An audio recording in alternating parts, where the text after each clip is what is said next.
Hello, everyone, and welcome to Gladney University, a program by the Gladney Center for Adoption. We are so excited that you're here today, and we have a riveting topic for you today. I can't wait to talk about emotional regulation as political resistance. We have an amazing speaker with us today, and I'm going to introduce him in just a few minutes. But first, just a few little housekeeping things.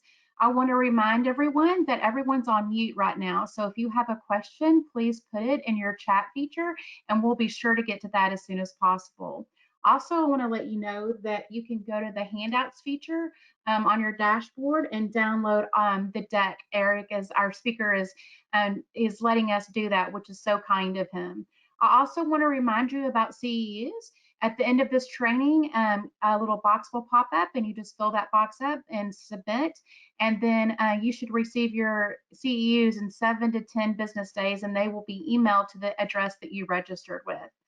Additionally, you will also receive an email after the end of this presentation, and you can click on that link and also request CEUs that way too. It's very important that you attend the entire training to receive your CEU, so please keep that in mind. And if you have any questions, the bathrooms are out the door to the right. No, I'm just kidding. I just have to make a little, webinar humor joke. But we are very excited that you're here. And I'm excited to introduce your speaker to you today. I had the privilege of chatting with him for just a few minutes before the presentation, and I've already got the feeling that I just can't wait to hear from him, and I want to be his best friend already. It's not often that we have a Baptist minister and a psychotherapist with us, but we have that today in Eric, so we're lucky ducks. But Reverend Eric Minton proposes an alternative to understanding depression and anxiety as less the presentation of individual pathologies in need of immediate professional intervention and more of the body's natural and necessary response to an inhumane living condition. I think that is an extremely relevant topic right now, and I cannot wait to hear more. But I also just want to say, in the short time that I've gotten to know Eric, I can already tell he's super dedicated to his family and he enjoys being with them immensely. So now's probably a very good time for Eric Minton. I'm sure he's spending lots of time with his family. Eric, welcome to Gladney University, and thank you for being with us today. Oh, thanks so much. That's quite an introduction, Jennifer. And, I can't speak for the rest of my family, but yes, I have enjoyed actually spending time with them. And then on my end, sorry, let me get my slide deck up here. Spending time with them has been great. I can't speak for how they feel about me after all this pandemic, but on their end, but me with them has been pretty remarkable. So I'm grateful to be here. And I'm grateful to spend this time with everyone. And like Jennifer said, it's a little bit awkward on a webinar. And so one of the things that I like to tell people up front is that let's just lean into the awkwardness. It's not going to go away. But as of course, in any other context, like you need to go to the restroom, you need to pause, anything like that. That's why I've given you the slide deck. And hopefully what you can do is it's just all of this, hopefully today, it's just an introduction into a longer list of resources and ideas and topics that really we're just going to talk about the tip of the iceberg. So if you miss something, it's not the end of the world because you've got a resource list at the very end of this slide deck that can point you in a lot of great directions in terms of follow-up or books or resources. And as always, I'm happy to be in touch with anyone if you have follow-up questions at the conclusion of this webinar, because sometimes it's difficult. The format can be tough in terms of asking questions or feeling heard or feeling connected. And so that makes total sense to me. So Gladney can provide you my email address, and you feel free to follow up with me about any questions that you might have about resources or further reading or further introductions to anything I can be helpful with that we spend time on today. So let's get started. Now, like Jennifer said, I am both an ordained Baptist minister and a psychotherapist. I'm ordained in the Cooperative Baptist Fellowship, and that makes me a riot at dinner parties. Right, when people are meeting me for the first time, they love hearing that I'm both a reverend and a therapist. And I would be lying to you if I told you it's amazing how frequently people need to suddenly go to the restroom and never come back and finish the discussion with me. So hopefully we won't have that experience today. You can just leave quietly if you hear something you don't like. So you don't even have to tell me. But all that to say is a little bit about my background is that I live in Knoxville, Tennessee, and this is me. And the person who will remain faceless in this picture is my son. And we live in Knoxville, Tennessee, and I live with my wife, Lindsay, there. And Lindsay and I also, not only do we share a 5-year-old who's in kindergarten this year, but we also share a private practice together called Minton Family Therapy, where we see individuals, couples, and whole families. Lindsay spends a lot of her time therapeutically with people experiencing perinatal mood disorders and anxiety disorders. And myself, I spend a lot of time with adolescents and emerging adults. I see them privately in our practice. And I also spend about 4 days a week at a high school in Knoxville, where I see students and their families there. And so both offices give me a chance of seeing just a wide diversity of students, families, patients of any sort. And it gives me the chance to kind of explore or experiment or work through some of these ideas that we're going to deal with today and see how they interact with different populations experiencing different facets of being an American and being a person right now. And so in addition to my job as a psychotherapist and a sometimes Baptist pastor, I'm also a writer. I write for a few outlets pretty regularly, and my first book is slated to come out 2 years from now, which is how the publishing industry works. It's a bit strange, writing for the future. And so I tell people, you know, if the Republic still stands and the world exists in 2 years, I'll have a book out. Tentatively right now, it's titled "What If We Were Okay?" And it's going to treat some of the topics that we'll get into today. So all that to say, back to the original slide, when my wife and I were discussing my presentation recently, and she asked me, after we dealt with some of the topics, what I was calling it. And I said, oh, emotional regulation as political resistance. Her first comment to me was, that's not what you called it, is it? Primarily because I can't speak for your context, but in mine, seeing the words political and resistance crammed together into the same phrase creates all sorts of baggage and flashbulbs and anxieties for people that I spend time with, whether in my family or professionally. And I find that oftentimes the mere presentation of the word political creates all sorts of resonances in ways that are sometimes unexpected. And so the goal today, whether you're a provider or you're a parent or you're a person just attempting to navigate the pressing realities of being alive right now, I think it's important to deal with the bald facts of not just how you are doing individually or how your family is doing collectively, but how we're doing societally. Because my argument is that the way in which we function together societally works its way in sort of a trickle-down effect into how we internalize these sorts of values and experiences and perspectives internally. And sometimes those trickle-down experiences manifest into symptoms of anxiety and depression and self-harm and even suicidality.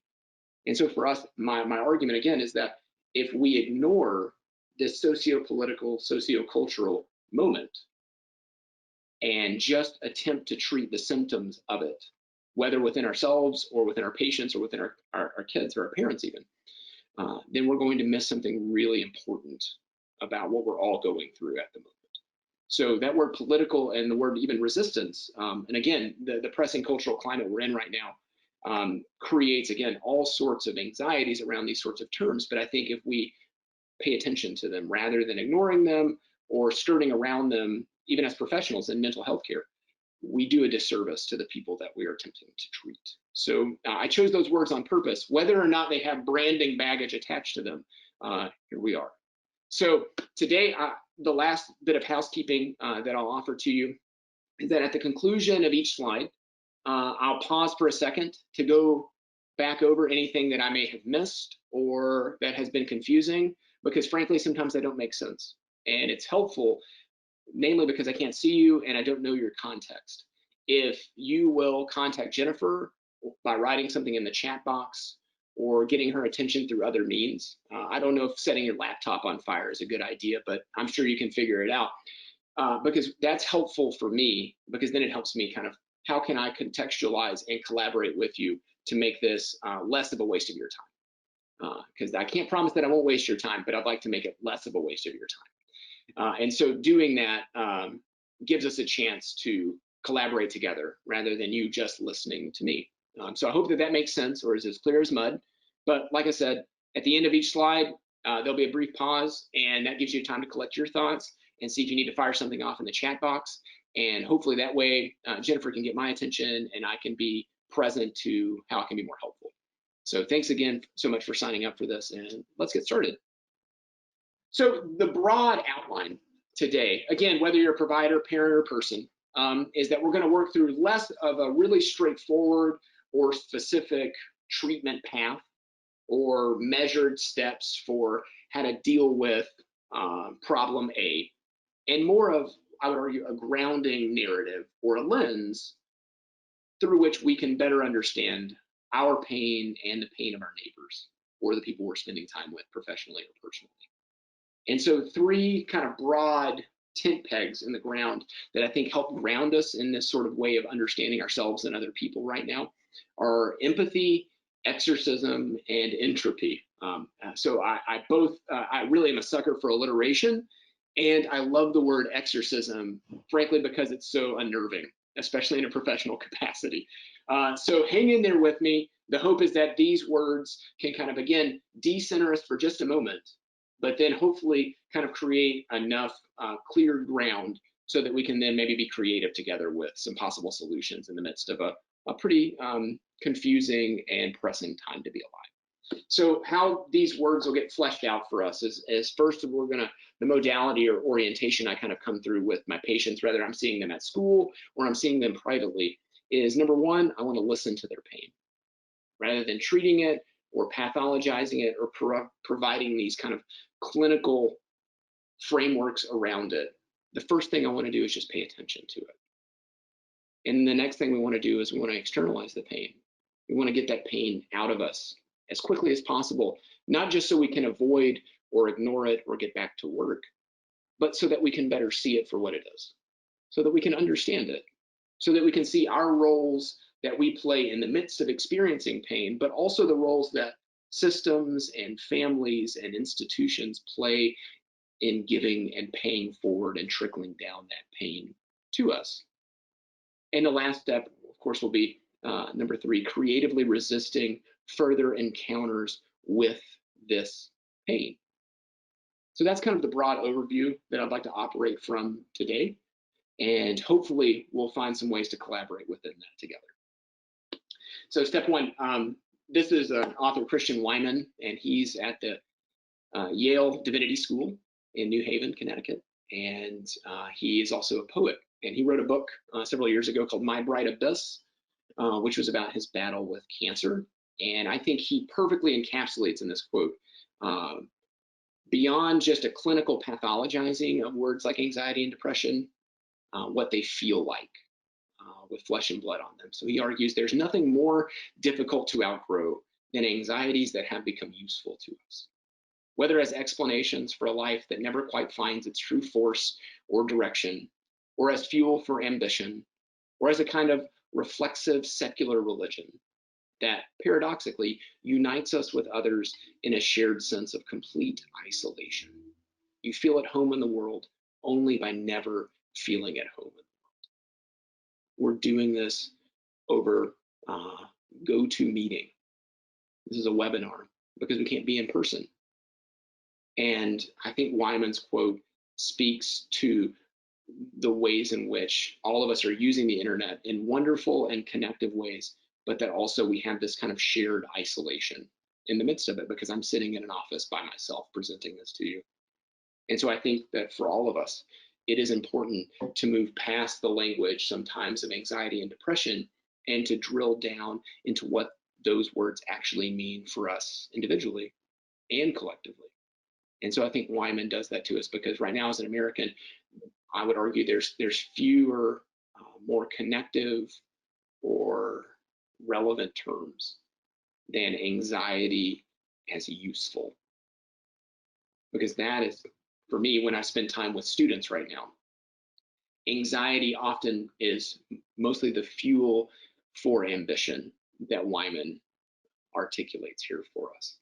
it's something that they've grown accustomed to utilizing as a way of both spurring on success in getting higher grades or applying to schools that they want to go to, or getting to a particular athletic benchmark that they've been striving for many years, or as one 2017 article by the New York Times about the spike in anxiety rates in teenagers argued when they interviewed one teenager in particular from North Carolina. I think his name was Jake. He said that anxiety was something that he had grown accustomed to using for years as a way of avoiding a far deeper pain, which was failure. And so Wyman's talking to us here not just about our own individual anxiety or expression of how it works in our lives, but the way in which we've almost baptized, if I'm being Baptist about this whole thing, baptized the experience of anxiety as somehow a way that tells us that we're working hard enough, or that we're doing enough, or that we're paying attention. And I think if we don't understand its role in kind of societally training us to keep working harder, even when we're exhausted, then we're not going to do a very good job of treating it or understanding it in ourselves, or in my case, in my patients. And so all that to say is we want to move from a place of clinical pathology to a place of listening and understanding. And so therapeutically, we like to call that term empathy, which goes beyond sympathy, but it's more about this process of paying attention and even bearing witness to someone's pain in an effort to better understand it. And so how I see that playing out for me as a professional is that I start from a place of listening to the pain rather than immediately attempting to treat it.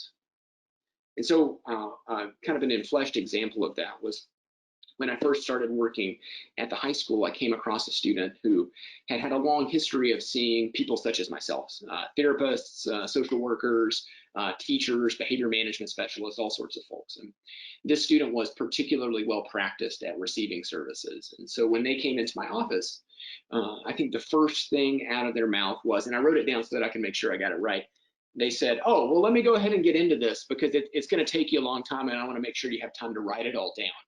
First words out of the student's mouth to me, which was remarkable. And they went further and they said, "Well, I have ODD, I have gender dysphoria, I have anxiety, I have depression, and oh, I forgot, sometimes I self-harm." And then the thing that really stopped me in my tracks as I was listening to the student kind of rattle through all the different things that either they had identified in themselves thanks to a visit with Dr. Google, or that a provider had diagnosed them with in past experiences. They closed with, "Eric, what new one will I get today?" And so for me, in one of my first encounters working in an underfunded high school with students that are struggling with any number of issues that maybe I wouldn't necessarily see in private practice, I was left with the idea of what does it mean to empathically listen and collaborate with a student experiencing so much pain, but without necessarily clinically treating or pathologizing to that pain to the point that it's no longer recognizable. And what I mean by that is that I began wondering, what if I didn't actually treat this student at all? What if I collaborated with this student instead?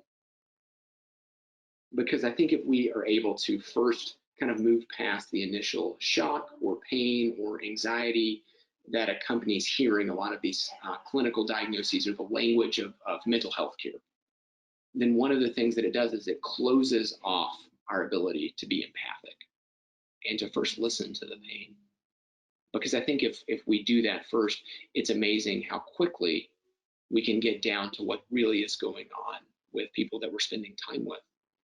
Because if I leave it at the surface level of when I hear a student say, "I'm depressed," then I'm going to fill in much of the blanks and the gaps there by what I understand to be a clinical definition of depression. And then those benchmarks in my mind are then going to format the way that I ask the questions. And so they're going to say, "Oh, what's your diet look like? What does exercise look like for you? What do your sleeping patterns look like for you? How often are you experiencing these symptoms?" And I'll give them a list of symptoms they can choose from. And immediately the conversation has moved from the person to the diagnosis itself. And so both the student and I are spending time talking about this thing over here rather than talking about what they came to see me for, which was their pain. And so for me, of course, and I'm not trying to downplay the approach and the role that clinically accurate and empathic and evidence-based treatment offers us. I think that that has been a real gift to mental health care. But I think oftentimes one of the dangers of it is that it removes the person from view, that we're sitting across from it. And so what I would like to do instead is return our view to when we hear someone say the words depression and anxiety, our first response isn't to say, let's go through this battery of symptoms. It's to immediately come back and say, yeah, I know, I get that. What does that feel like for you? Like when your depression and your anxiety is showing up, what is it doing? What is it saying to you about who you are, about where you fit? How is it showing up in your life? What's it keeping you from doing that you love? What's it forcing you to do that you don't love to do? And I think if we can return ourselves back to the person rather than getting wrapped up in the way in which they're talking about their pain, I think we get a better understanding of what that pain actually is. Because one of my colleagues early on in my job as a psychotherapist said that teenagers, most of all, are symptoms incarnate or pain made flesh of larger systemic and familial baggage and dysfunction, if you will.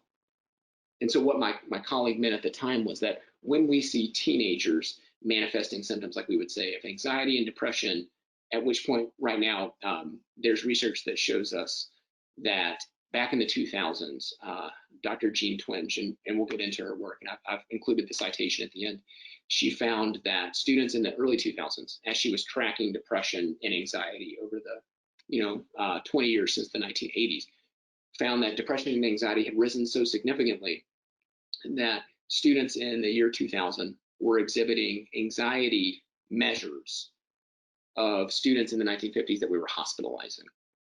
And then a normal anxiety rate for students in the year 2000, again, were the anxiety rates of students that we were saying, oh, you really should receive some residential care and treatment because those are unhelpful for you. That's really kind of scary how anxious you are right now all the time. And so we've seen as anxiety has really ramped up in our student population, especially 13 to 18 right now. And then we see those ramp ups in depression, and we see those ramp ups even in suicidality or self-harm. Then my colleague was arguing many years ago that is less of an individual pathology within a student and more the ways in which that student is embodying the trickle-down effects of a system that is in pain. And so for us, what we want to do in the midst of that is what one of my favorite psychologists and professors, Dr. Bruce Rogers-Vaughn at Vanderbilt, argues is that we want to both alleviate pain when we see it, but to do so, we want to hear the suffering within that. Because without paying better attention to the ways in which the pain manifests itself within someone, we are oftentimes in danger of prolonging that suffering by, again, giving students a language and a definition that I think removes from view what it is that they're actually experiencing. What new one will I get today, Eric? And so this is when I think Bruce Rogers-Vaughn's definition of depression in his article, Blessed Are Those Who Mourn, Depression as Political Resistance, which is what this whole presentation is a little bit of a riff on, is that he argues that depression embodies the final descent of soul. It constitutes, as it were, the last outpost of the autoimmune system of soul. It is the visceral, organismic response of soul to a world no longer fit for human habitation. He's arguing that when we hear the words depression and anxiety, that instead of representing a clinical malformation where someone is, brain chemistry is out of whack, totally, that certainly has a role.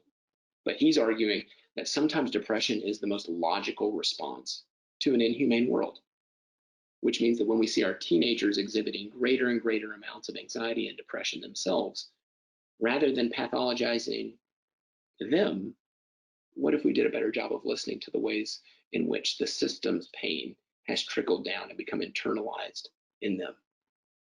And so that's kind of the role that we want to play, that when we hear pain with people, we don't want to quite give it a definition too soon, because first we need to listen to it and empathize with it to understand how it's trying to get our attention so that we then know how to actually respond to it. I hope that makes sense so far. I'm going to check in now to see if there are any questions or things that we need to clean up along the way here, and if not, I'll keep going. I think you're doing a great job, Eric. No questions so far, but I just want to say that I appreciate the personal stories and I can feel your warmth from here.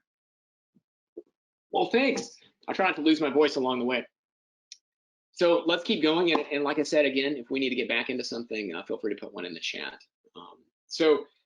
And this is further evidence of Bruce's work in his book, Caring for Souls in a Neoliberal Age. I think that his whole project gives us a window into how this works. So he's saying much of our suffering comes from our efforts at avoiding or denying suffering.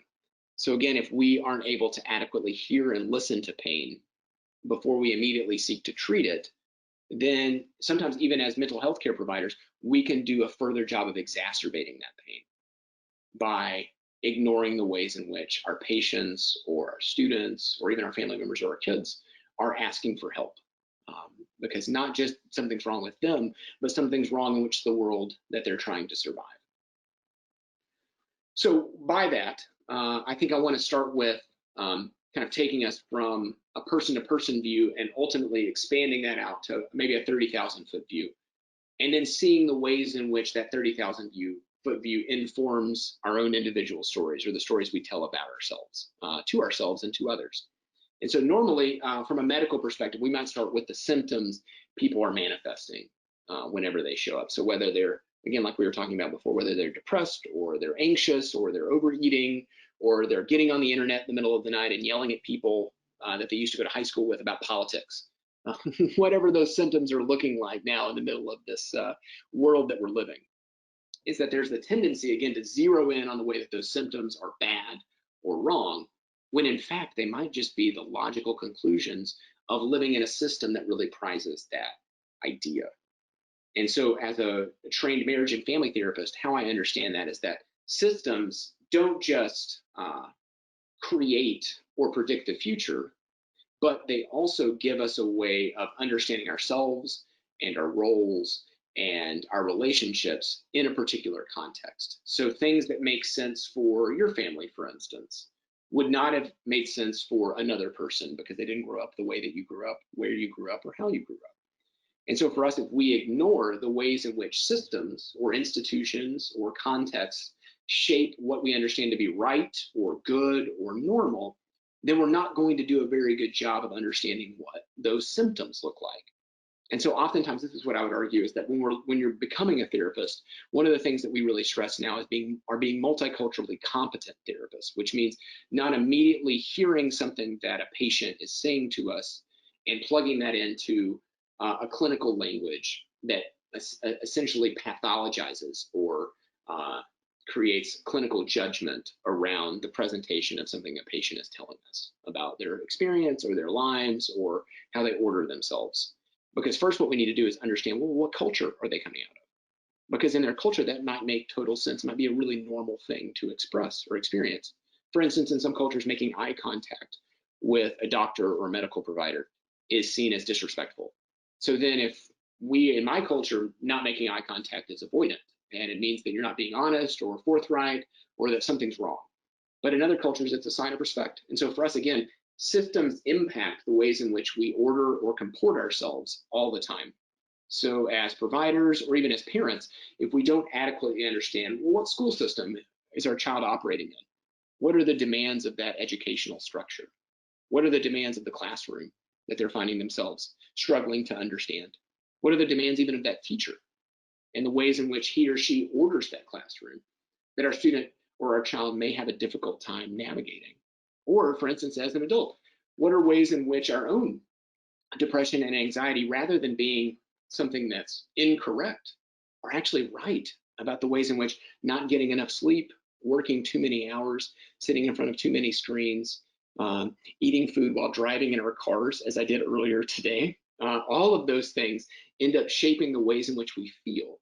And again, if we don't understand the ways in which we are primed to experience or express those things because of the systemic realities of our culture, then we're going to see those as personal or individual failures. And so one of the helpful addendums to that is that I had a supervisor who was trained as a narrative therapist. And so he was really helpful in helping me understand that, Eric, it's not just the ways in which systems shape us, it's the ways in which they give us a narrative or a story that then creates a reasoning for why we live the way that we do, even if the system is unhelpful to us.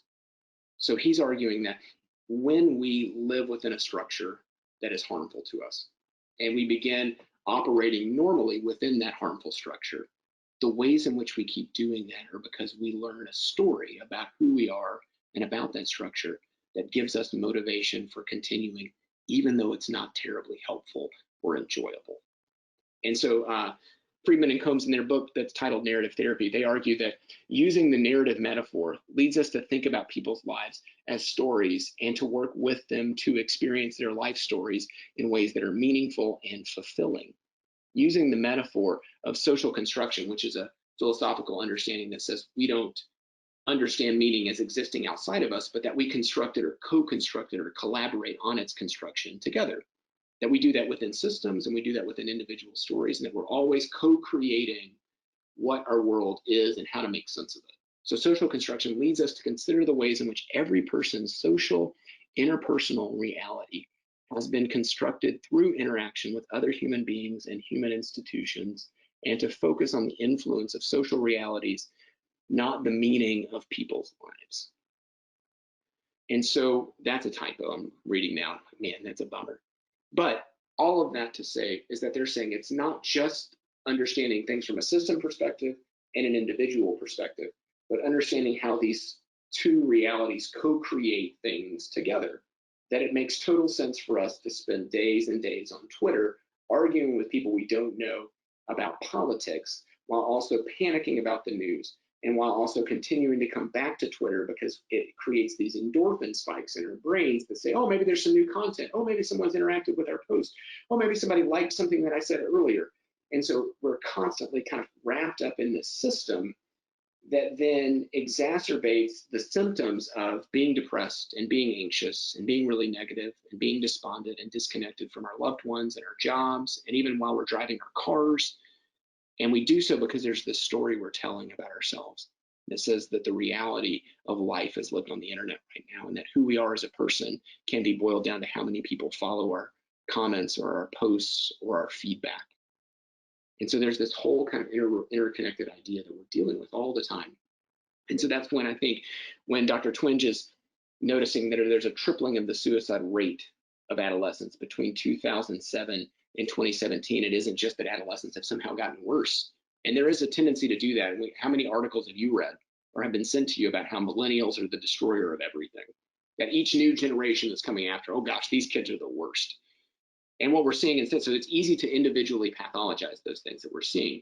But I would argue, again, if we're taking a standpoint of listening to the symptoms rather than immediately turning them into clinical definitions, what we can pay attention to or notice are the ways in which these are normal responses to a world completely out of control. And so one of the great, I would say, authors or writers of just this sort of thinking is American author David Foster Wallace. And so he has a very famous speech called This is Water that he gave to Kenyon College's graduating class several years ago, and before he died. And so I strongly encourage you to read the whole thing. But he essentially tells the story of two fish swimming in a sea, and they're passed by a third older fish who says, "Morning, boys, how's the water?"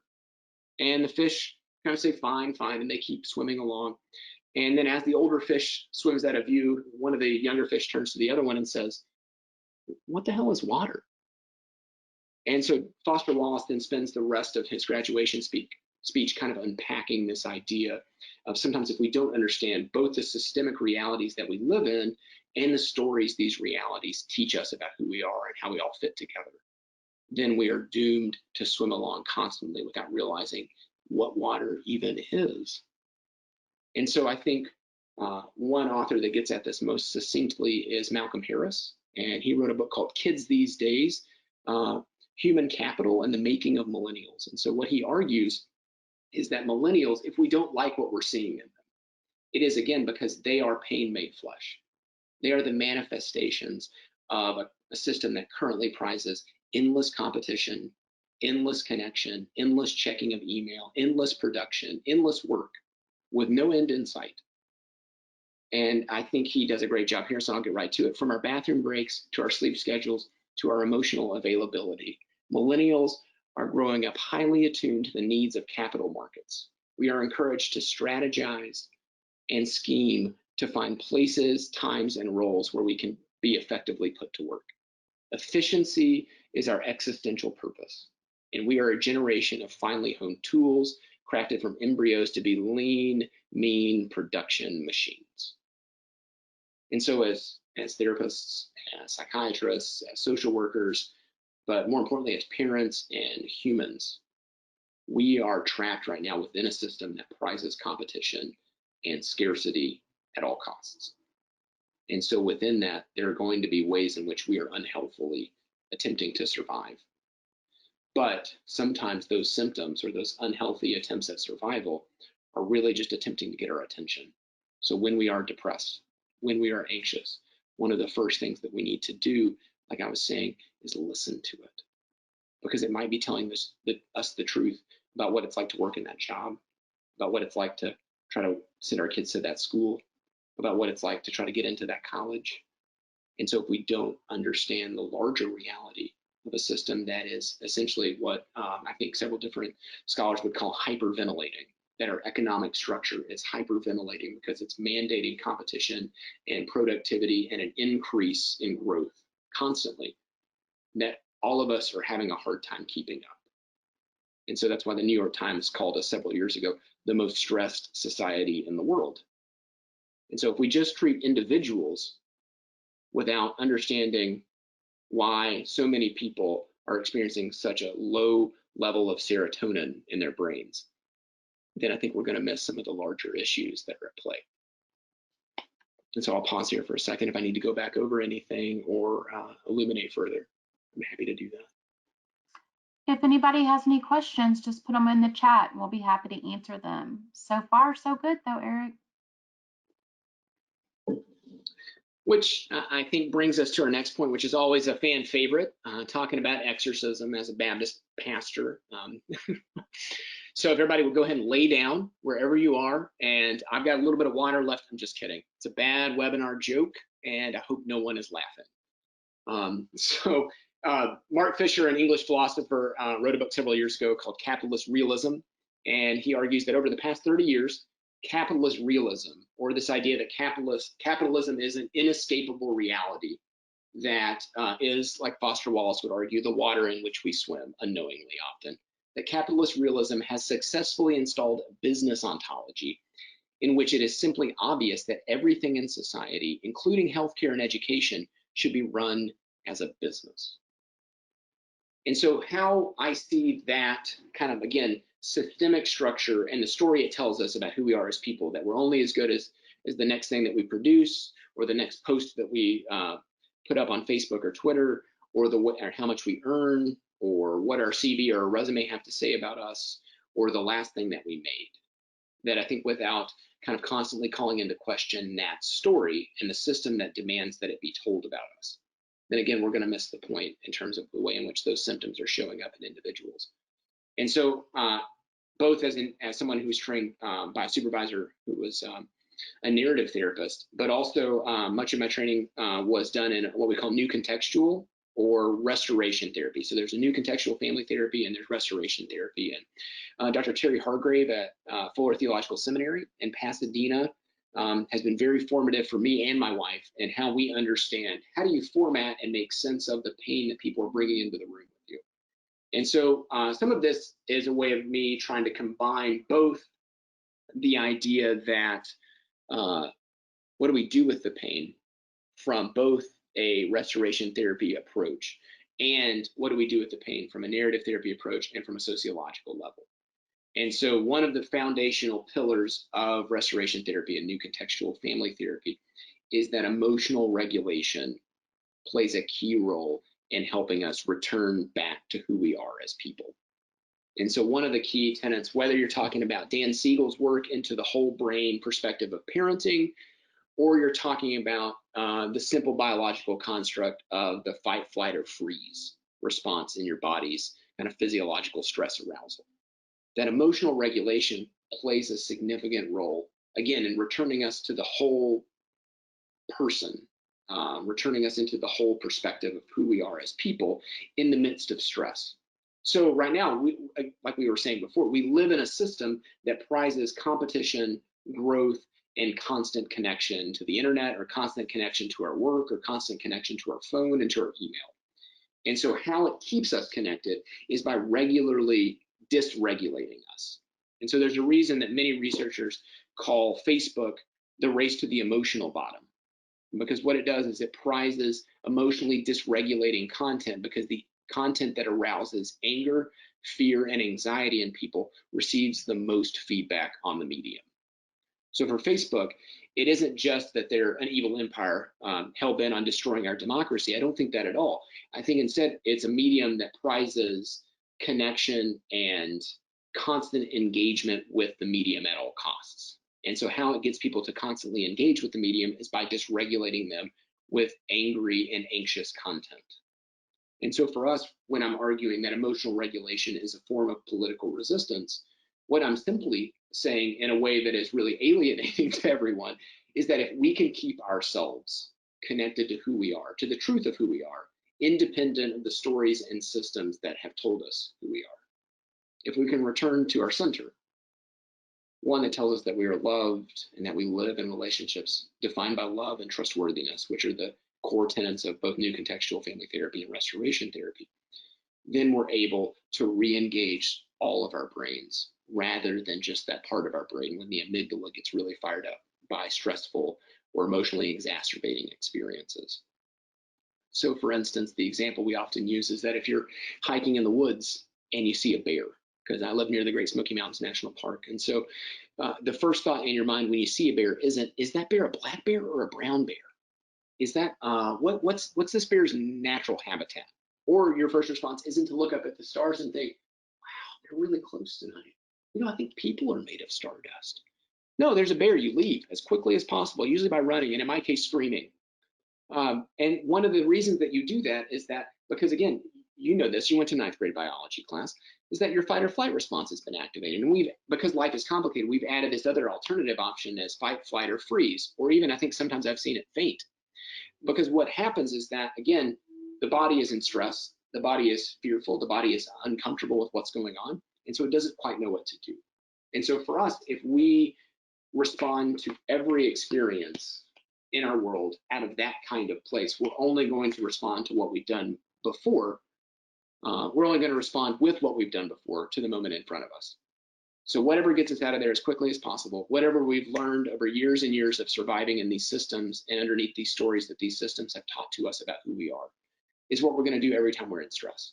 And so for some of us, when we're in stress, we eat too much or too little. For some of us, when we're in stress, we drink too much, or we exercise too much, or we exercise too little, or we get really controlling and critical, or we withdraw and shut down, or we spend way too much time on our phones, or way too much time at work, or we avoid going to work.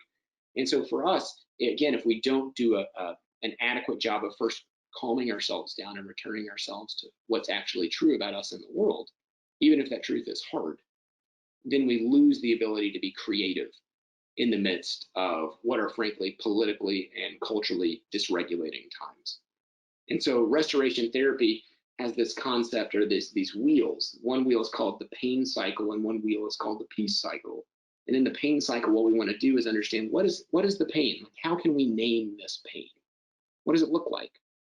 What would you call it? It isn't just anger and sadness. It's something deeper than that that motivates anger or sadness. It might be a feeling of being alone, or being hopeless, or being out of control, or not being good enough. Or like we said earlier, it might be feeling like a failure. And so what we want to do is we want to name that pain and get it out of us as quickly as possible so that we can see it for what it is, so that we can understand where it comes from. And then we want to understand, well, what does the coping look like when that pain shows up? When that feeling of being a failure or being alone or being worthless shows up, what do we do? So again, like we said, we might withdraw, or we might get really critical and controlling. In my case, we might get defensive and sarcastic. There are any number of great responses. And if you're married or have a partner, it might be best if I just ask them what you look like when you're out of control. Because I know my wife can give you some excellent feedback on what I look like. And so usually that wheel kind of gets fired up in that way. So you might start out by experiencing that pain from outside, whatever that systemic interaction is, and then you make sense of it by activating your fight or flight response with that feeling of being alone or being a failure or being worthless or whatever it was that you learned about yourself from your family or from going to middle school. And then you cope with that pain in probably pretty similar or consistent ways each time. And usually that coping, sadly, doesn't actually do the job of regulating us very well, because usually it makes us angrier or sadder or more alone or feeling more worthless or more withdrawn. And so then what we want to do to interrupt that cycle is, again, what I'm calling externalizing the pain by naming it and listening to it, normalizing it by giving it some sort of consistency, like, oh, it shows up in this way pretty consistently, and it invites me to do these things to cope with it pretty consistently. And then what we want to do is we want to interrupt that cycle by doing what we're calling reparenting, which is one form of how restoration therapy seeks to regulate us or remind us of what's actually true about who we are as people. And so what some people call that is like, we want to learn the truth about who we are, and we want to speak directly to that, so that when we're in moments of pain, it isn't just stop being sad, stop being angry. That's illogical. Stop feeling alone. You know, that it doesn't regularly work for me. I can't speak for you. And so for me, if we listen to the pain and we understand that the pain is more than just anger or sadness or depression or anxiety, that it maybe in your case, it might be a feeling of hopelessness. And so we want to speak the truth. We want to say, yeah, like right now I feel hopeless, like I feel out of control. And what I want to do is spend a lot of time on Twitter and get really mad at people I used to go to school with about politics. But the truth is that things are really scary right now, but I am connected to people who love and care for me and who I love and care for. And I have control over what I do with myself and how I comport myself and how I live in this world.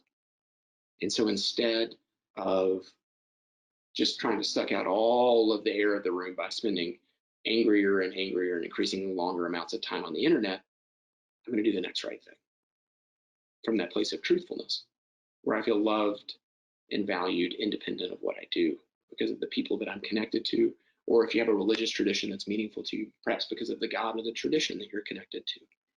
And when we ground ourselves in that truth, then we have this form of resistance, which is the next right thing. Instead of angrily engaging with people on the internet, we might choose to disconnect from the internet for a moment. We might choose to reconnect with people in person. We might choose to do something creative that we wouldn't normally do when we're upset and we're running from a bear in the woods. And so Terry Hargrave and his writing partner, Franz Fitzer, says this, that in essence, new contextual family therapy or restoration therapy deals with the essential elements of love and trust that people hope to pass along to succeeding generations. As such, we feel that the word blessing is appropriate. Individuals at some point in their lives will leave some type of legacy concerning love and trust to those with whom they were intimately involved.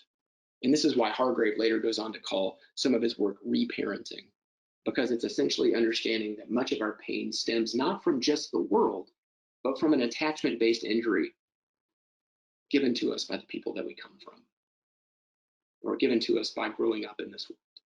And if we don't understand that our pain is a response often to that initial injury, we're going to enter the world demanding repayment from everybody we interact with to fix that feeling of hopelessness or anxiety or depression or failure or worthlessness or aloneness, when in fact, the people that owe us repayment for that are the people who raised us, rather than the people we went to high school with, or the people that we're married to now, or the kids that we gave birth to or have adopted, or who are a meaningful part of our lives. And so for us, emotional regulation is a form of political resistance because it rejects a systemic story that we have learned about ourselves, that we are alone, that we are only as good as what we produce or how much we earn, and that we are in constant competition for increasingly scarce resources that mostly boil down to our sense of safety.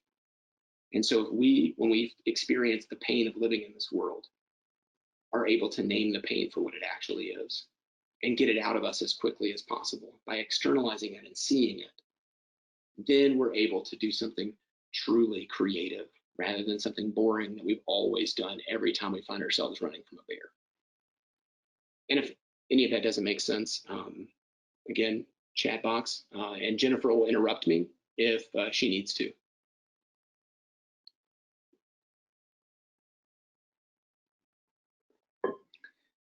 And so the word entropy is kind of the third manifestation of how I see this outline kind of playing out for us.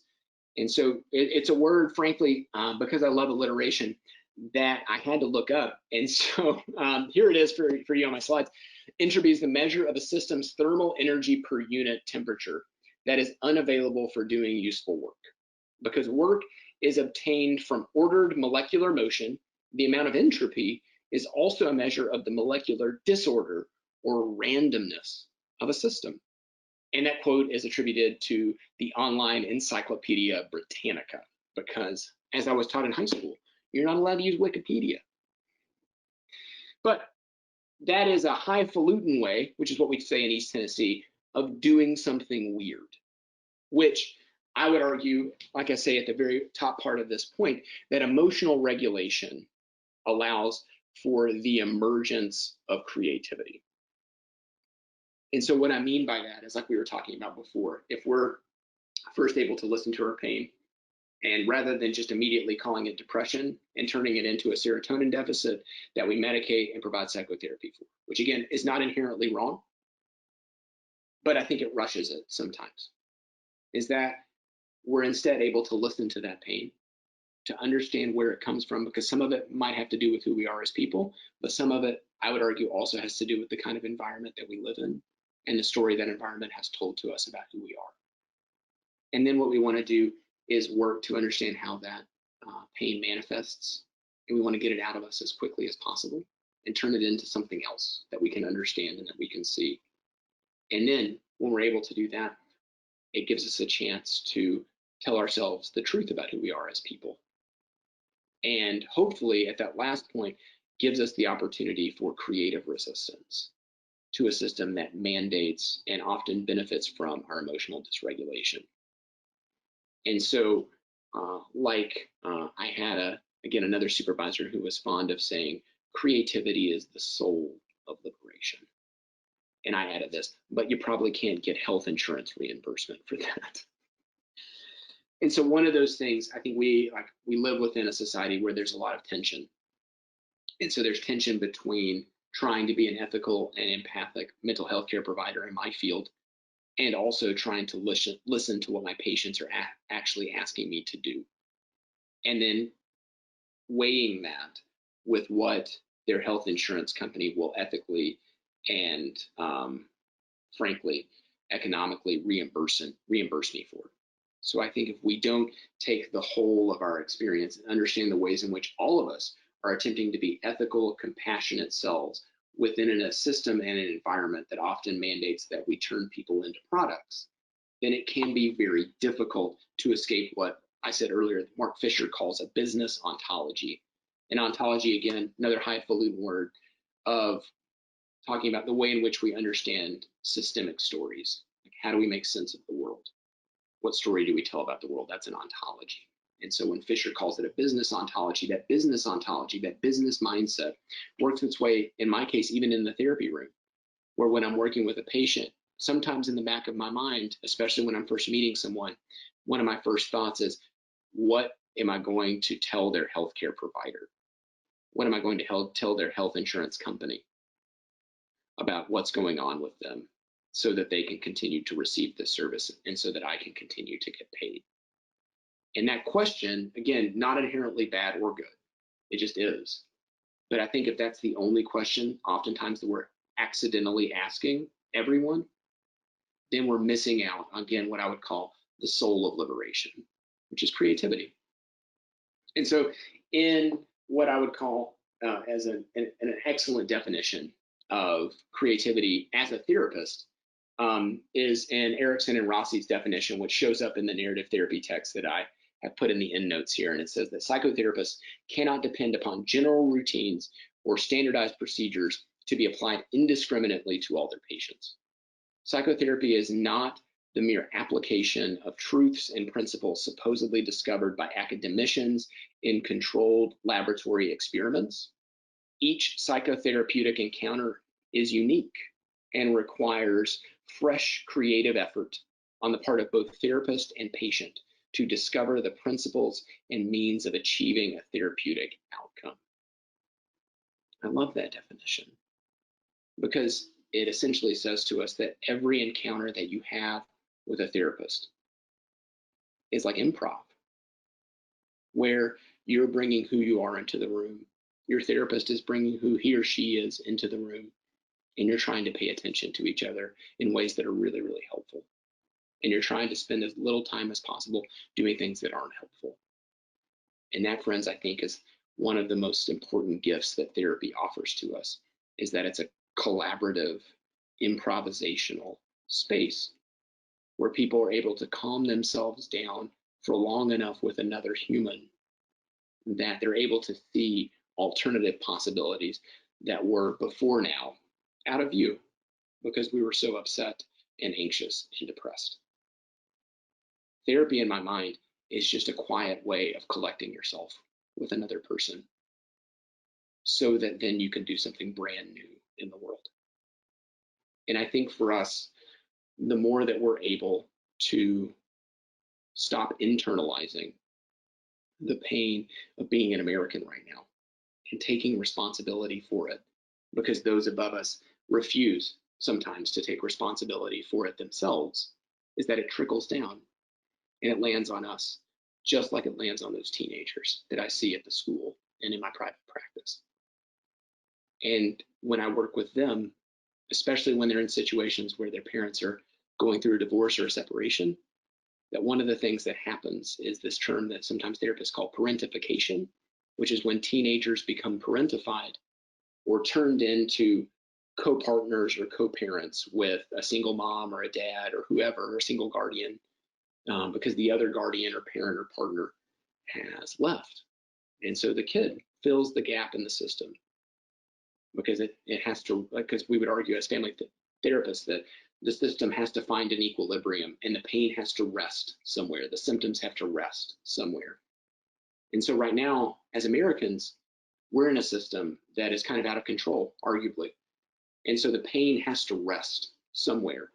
And so when we are saying individually, gosh, I feel so depressed right now, or I feel so anxious or on edge, or I don't know what's going on, or I'm very confused, or I feel out of control, or I can't even go to the grocery store anymore without feeling like I'm scrubbing in for surgery. I don't know what's right. I don't know what to do. And so for us, when there's a gap or an absence in responsibility, we fill it because the system mandates that we do. And so then we internalize the chaos and the pain, and then it shows up as depression and anxiety, arguably. And so for us, what we need in that moment from another therapist or from a parent or from a friend or from a coworker or from a fellow human trying to stay alive right now isn't further pathology, isn't, well, you're depressed. It's, can you talk to me about what it feels like to be you right now? What is that like? How did you learn to do that? Where did that come from? What's going on with you? Because when we're able, again, to name what it isn't just anxiety and depression. It's the sense that all of us are feeling out of control right now. And most of us are taking responsibility for it because someone above us has not. And so when I see teenagers who have been parentified by a system that's in chaos, one of the most important things I can do is to remind them to be a kid by going to class and sometimes doing something stupid, or in this case, weird. And so for us, what that does isn't just some sort of therapeutic move. It's a way of regulating oneself and returning oneself to who he or she actually is in the world. The truth is that kid is a kid, not a parent. That kid is a kid, not an adult. The truth is that you are one single person, not a politician or a public health official, or in some of your cases, even a therapist. And so your job isn't to regulate the world. Your job is to regulate yourself, to remind yourself of what's true and what your job actually is. And when you calm yourself down, then it's time to do something really weird. It's time to be creative. It's time to engage in something brand new as a form of resistance to a system that benefits from us taking responsibility for the chaos.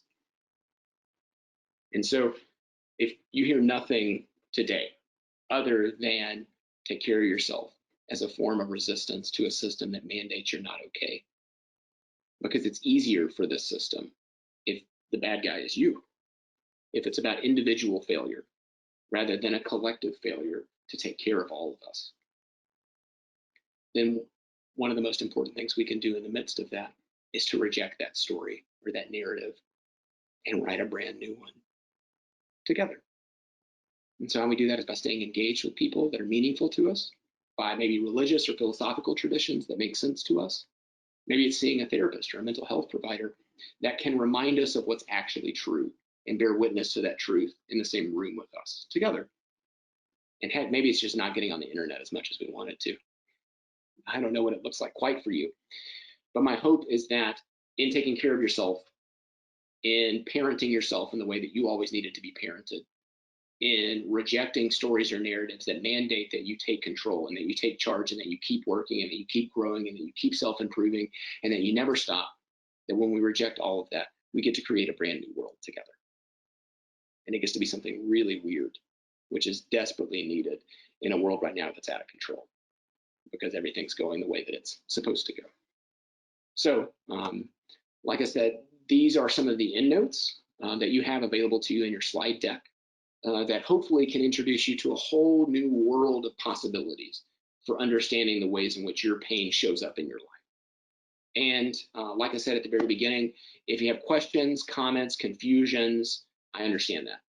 I have them oftentimes. And if you thought to yourself, gosh, that just doesn't make sense to me. It's okay, sometimes they don't make sense. And so like I said, please feel free to reach out to me via email. And I'm happy to dialogue with you further or point you in the right direction, more importantly, to someone who probably would make even more sense than myself. And so I hope today has been helpful for you as much as it's been helpful for me to have this time with you today. So thanks for the opportunity, and I'm happy to kind of stick around for questions or to turn it right back over to Jennifer. Thank you, Eric. I feel like I've been to a therapy session right now. I feel really relaxed and I feel good about stuff. And I'm going to resist politically by ordering a paint by numbers kit today. That's my weird thing that I'm going to do. Okay. I've been wanting to do it for a while and I'm just going to do it because I think that will make me feel better. But I do appreciate your insight. I wrote down several things that I'm going to take with me. I love that you said that therapy is a quiet way to collect yourself with another person. That is extremely comforting to me. Also love the way you talked about when you were interacting with your young patient about just forgetting about their diagnosis or those labels and just asking him how he's like, what's he's feeling, what's going on with him, because I do think sometimes we can get lost in the diagnosis or whatever and not necessarily the feelings. So thank you so much. I also love that you said your job is not to regulate the world, but to regulate yourself. And that is a very helpful reminder. So I appreciate your words very much. And you are a great balance between a minister and a psychotherapist. Great combination. I would want you at my dinner party for sure. I'd probably corner you and be the uncomfortable lady that's asking you all these questions. But thank you so much. That's okay. You would put up with that? That's okay. It's okay. Well, thank you. And thank you everyone for joining us today. Now remember your CEUs. You can get that by the little box that pops up and fill out the little completion form and tell us what kind of CEUs you need. I also want to remind you that the Gladney Center for Adoption is here for you. We are an adoption agency for expectant moms and for adoptive parents. So if you know anyone facing an unplanned pregnancy, Gladney could potentially be a great right answer for them. And then also if you know someone that's struggling with infertility, adoption can definitely be a beautiful answer. I'm a Gladney mama, and I wouldn't change my story for all the tea in China. I love my son so much, and adoption was a huge blessing to our lives. So if you'd like to learn more, when you get the little CE certificate, there is some information about Gladney and a link to click on if you'd like to email us and take a virtual tour or a real life tour with mask and 6 feet apart. We can accommodate that too. We'll make it nice and safe for you. I hope everyone has a beautiful day, and I will see you later. And thank you again, Eric. That was beautiful. Thanks, y'all. It's been a pleasure. Thank you.